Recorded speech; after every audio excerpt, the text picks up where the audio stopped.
Vengo de conocer los reinos que he inventado, los autores colombianos y la literatura italiana. Un podcast del Instituto Italiano di Cultura.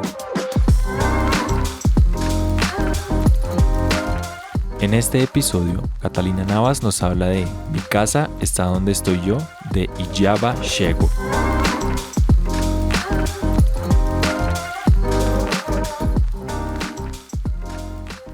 Hola, soy Catalina Navas. Bienvenidos a este nuevo episodio, el último de la temporada en la que revisamos, leemos los libros de la literatura italiana que han sido importantes en mi historia de lectora y escritora.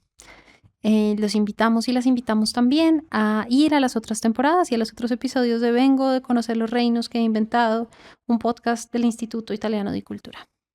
Hoy vamos a hablar de un libro reciente que a mí me ha conmovido profundamente, que creo que me acompañará durante muchos años y muchas relecturas, y es Mi casa está donde estoy yo, de la escritora ítalo-somalí Ijava Shego.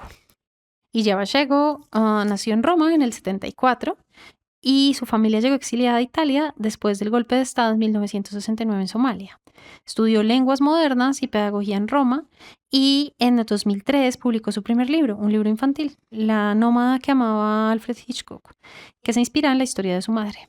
Y en su historia escritora justamente trata sobre los temas de la migración, hacerse una identidad en otro país, el país que colonizó al país de sus papás, y los recuerdos y bueno, otras tantas cosas que he disfrutado mucho. Este libro está editado en español por Nórdica Libros en una edición muy bella, de a dos tintas, un papel súper suavecito. La edición, la verdad es que el libro es un placer cogerlo, el tamaño, la letra, está muy bien. Es como un libro muy placentero también de leer en ese sentido. Yo llegué a Ijava Shego porque me interesaba el asunto de la migración, el asunto de esa identidad móvil de los migrantes y bueno, la he leído ya un par de veces desde que la tengo y me ha conmovido profundamente. El libro empieza con Ijava Shego y su familia reunidos en una casa en Roma, tratando de darle sentido a los recuerdos compartidos de Somalia, la tierra que ella conoció ya grande, pero pues era la tierra de sus papás y sus abuelos. Están todos sentados y alguien en la familia decide que es momento de empezar a dibujar. Y empiezan a dibujar no solamente lo que recuerdan, sino también lo que sus abuelos y sus papás les han contado sobre esas ciudades de Somalia que muchos de ellos no conocen, pero que conocen y quieren a través de los recuerdos de quienes ellos quieren. Y a mí esta idea de rehacer a partir de las experiencias de las personas a quienes amamos, pues me gusta mucho esta idea como de amar lo que otros aman.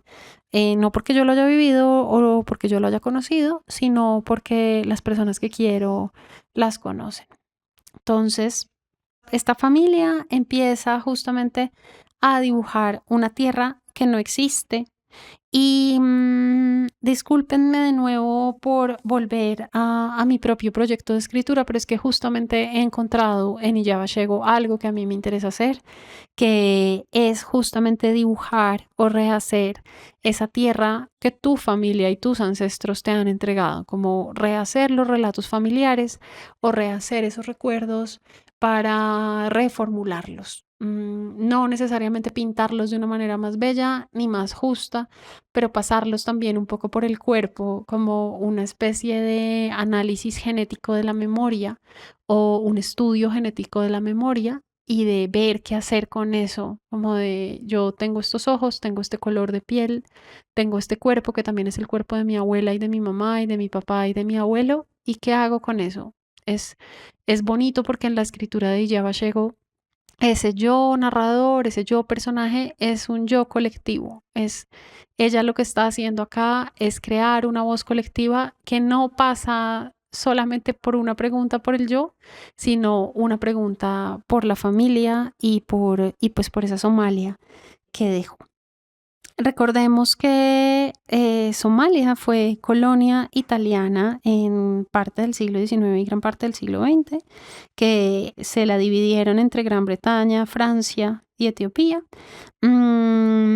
y que también tiene mucho de una identidad nómada. El grupo étnico al que pertenecía la mamá de Iyaba Owego era un grupo nómada. Y yo creo que eso también hace que ella misma tenga esa identidad en movimiento que ejercita en este libro. Este libro es un libro en el que ella se pregunta quién soy, y la respuesta, por supuesto, no es única, sino es un movimiento.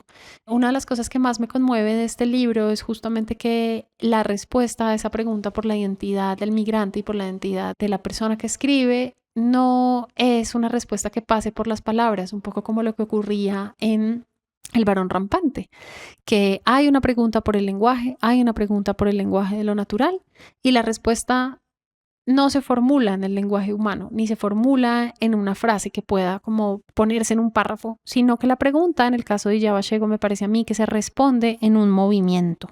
Este libro no solamente es un libro sobre la migración, sino que es un libro que en sus formas, en sus respuestas, en sus exploraciones, se hace en sí mismo un movimiento migratorio. Una cosa que ocurre en el libro es que este dibujo que empieza a hacer la familia, pues es un dibujo que va y viene entre Mogadishu, la capital somalí, y Roma.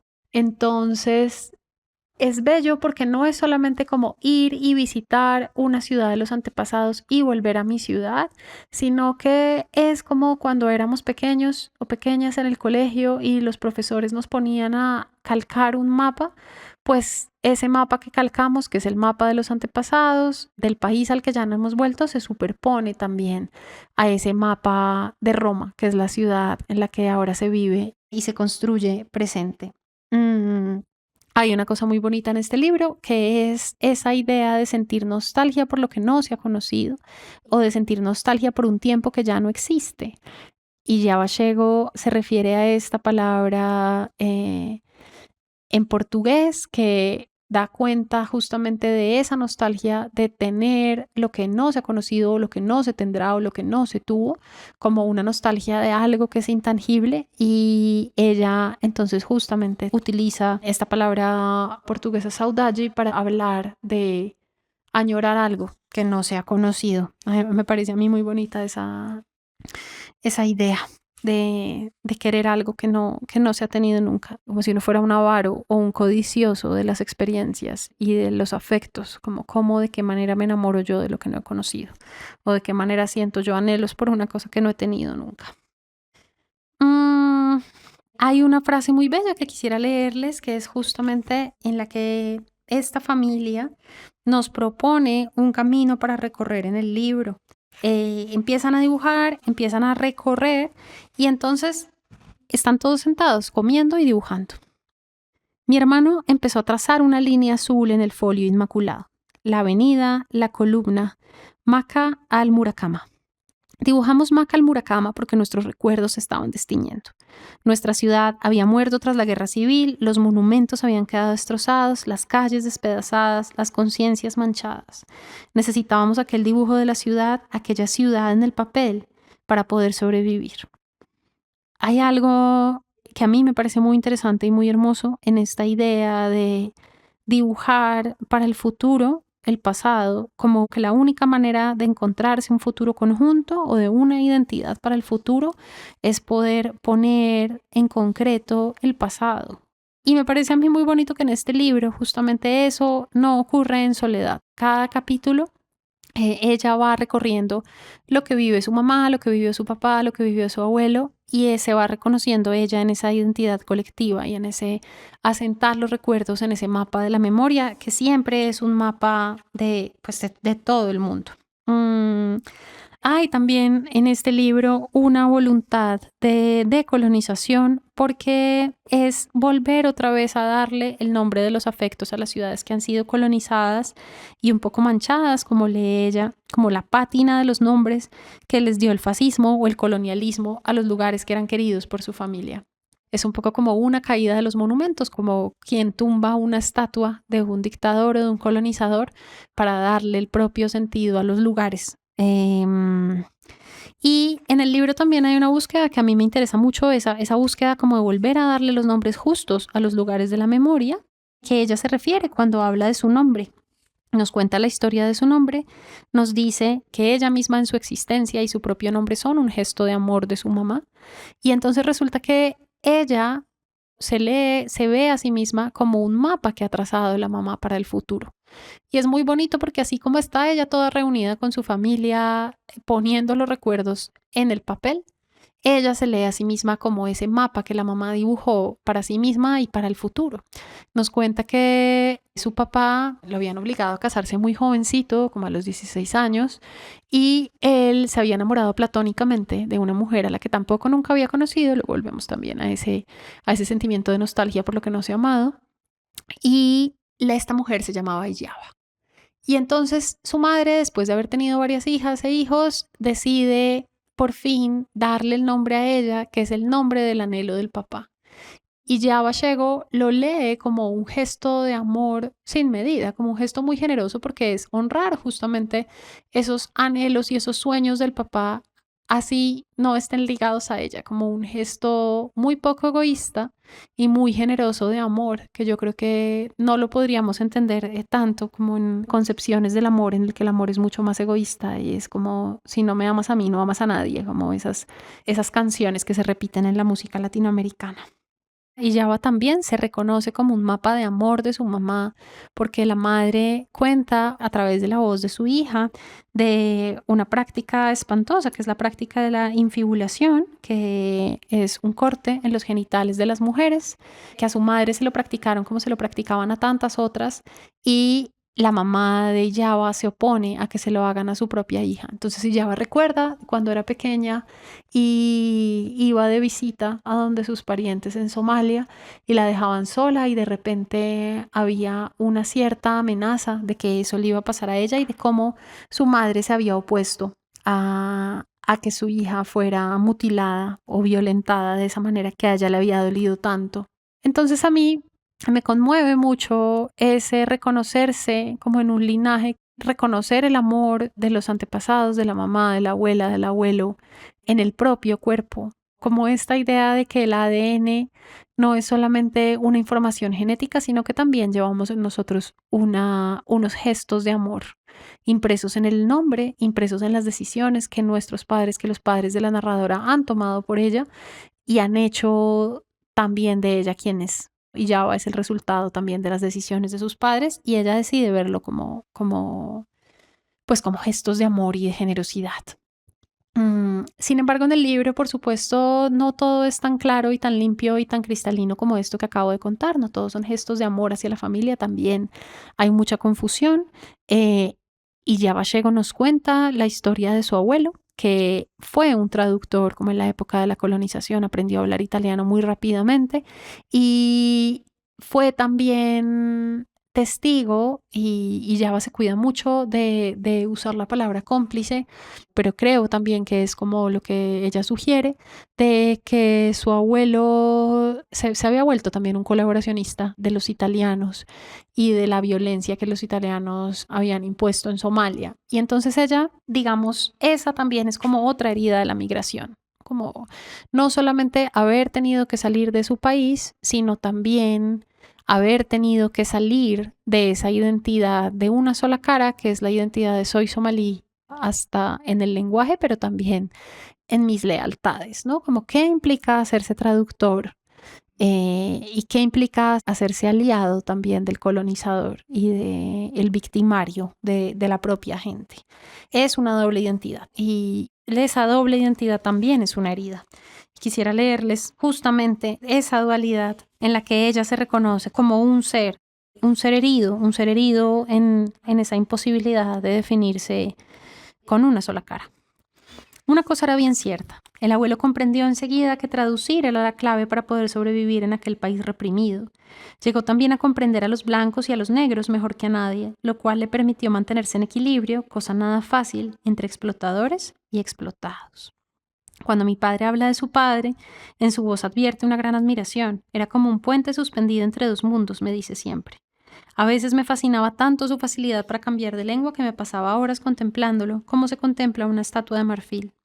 Por mucho que oía hablar a los blancos, sobre todo a Graciani, nunca entendía ni una palabra, hasta que llegaba mi padre y entonces al instante todo se esclarecía. Las palabras que debía traducir el abuelo en ciertas circunstancias eran muy duras. Mi padre me ha contado muchas veces lo terrible que era oír sus rugidos, pues el abuelo siempre fue uno de esos que no solo aportaban su propia voz a cuanto traducían, sino su alma entera. A veces, las historias sobre la trayectoria humana y política de mi abuelo me dejan abatida y sin aliento. Estaba a favor del fascismo y contra el fascismo. Estaba dentro y fuera. Era víctima y verdugo. De algún modo, encarnaba lo que Gloria Anzaldúa, una escritora chicana a la que venero, llamaba herida abierta.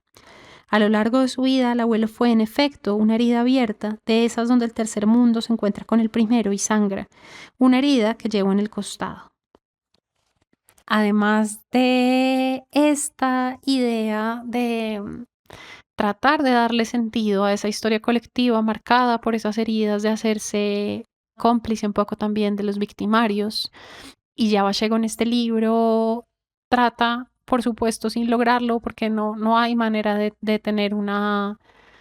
No hay manera de sentirse tranquilo, como con la crisis migratoria actual, pero ya Ballego también le da una mirada a esa crisis y al dolor de al dolor de ver cómo hoy en día se sigue esas consecuencias de las ocupaciones del siglo pasado y de las ocupaciones de hoy en día siguen teniendo efecto en los migrantes que naufragan por cientos en los mares europeos y nadie rescata.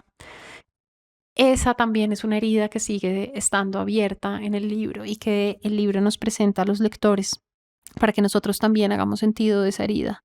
¿De qué manera estamos ciegos e indiferentes a la crisis migratoria actual y a las guerras, por ejemplo, y a cómo hemos dejado a su suerte a quienes están huyendo de la guerra y tratan de buscar otro futuro en lo que antes fueron los países colonizadores? Por último, pues este también es un libro que nos pone de presente la historia de Italia y sus colonias, de los daños coloniales que ha infringido Europa en los países de lo que mal llamábamos el tercer mundo y nos reconoce también a nosotros como esos seres de esa identidad dual y dolida. Es por último también un libro en el que la autora y también nosotros como lectores nos pone a Somalia en el mapa de los afectos y en el corazón, y quisiera cerrar con una lectura de una de las partes finales del libro, porque también como lectores nosotros tenemos una deuda con esas historias a las que también se refería Chimamanda Adichie, como con el peligro de solamente contar la historia desde el lado blanco y mestizo, y de cómo los lectores también tenemos una deuda con esas otras historias. Y este es un libro que pone justamente a Somalia en el mapa de los afectos, en la historia de la cultura y en el mapa de los afectos, de la cultura y del corazón. No solo existían los antiguos romanos y los galos, el latín y el ágora griega, también estaba el antiguo Egipto y los recolectores de incienso en la tierra de Punt, es decir, en nuestra Somalia. Estaban los reinos de Asante y Bamana. Quería que estuviera orgullosa de mi piel negra y de la tierra que habíamos dejado atrás por causa de fuerza mayor. Me contaba historias de nuestros reinos lejanos, de nuestros estrechos vínculos con Egipto, la India, Portugal o Turquía. Cuando escuchaba a mamá, sentía los efluvios paradisíacos del incienso y el unsi, aromas por los que la reina Hatshepsut, faraona del siglo XVIII de dinastía de Egipto, llegó a conducir una expedición a Somalia atravesando el desierto. Con sus relatos, mi madre me libró del miedo que tenía de ser una caricatura que solo cobraba vida en la mente de los demás. Con sus relatos me hizo persona. En cierto sentido, me parió de nuevo. Y hay algo muy bello en este libro, y es que la mamá de Ella Gallegos lee, pero no escribe. Y entonces es justamente, siento yo, que este libro es también un homenaje a esas tradiciones orales o a esas tradiciones de los relatos nómadas que quedan como en el aire, que no tienen o no tuvieron caracteres a los cuales asirse, y Ella Gallego los pone en el mapa y en los caracteres de la letra escrita para el futuro, pero también para el pasado, como para que queden fijos, para que el pasado quede fijo para el futuro. Un libro bellísimo, súper conmovedor, que se encuentra en edición de Nórdica Libros, e invitados también a leerlo y a buscarlo. Muchas gracias por haberme acompañado en este viaje por 5 libros que han sido importantes en mi historia lectora. Adiós. Gracias.